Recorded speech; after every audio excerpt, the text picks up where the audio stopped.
Khusus Polri benarkan HP milik Brigadir J yang asli masih belum ditemukan.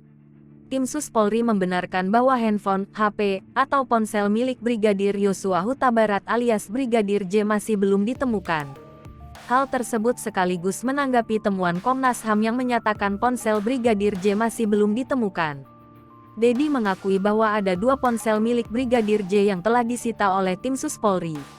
Namun ternyata ponsel itu bukan ponsel asli milik Brigadir J. Menurutnya, kedua ponsel itu kini berada di laboratorium forensik Lab 4. Sebaliknya, tim Sus Polri kini masih mencari keberadaan ponsel asli milik Brigadir J.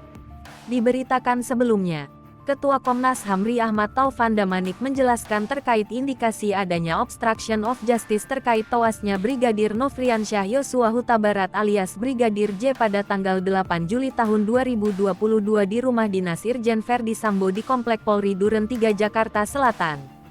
Taufan mengatakan adanya dugaan penghilangan dan penggantian ponsel pihak-pihak terkait peristiwa.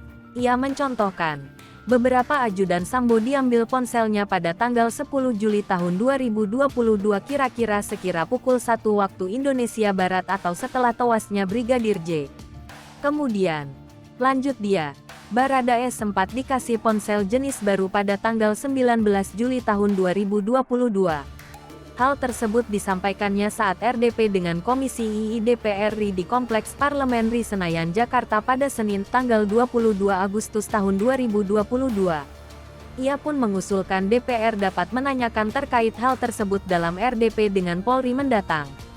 Menurutnya, ponsel tersebut sangat penting karena untuk mendukung proses persidangan. Selain itu, kata dia, pihaknya juga menemukan adanya penghapusan jejak komunikasi baik berupa pesan, panggilan, telepon, dan chat media sosial WhatsApp.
Hai pemirsa Sri Popo TV, jangan lupa komen, like, dan subscribe, serta tonton terus berita-berita terupdate lainnya ya.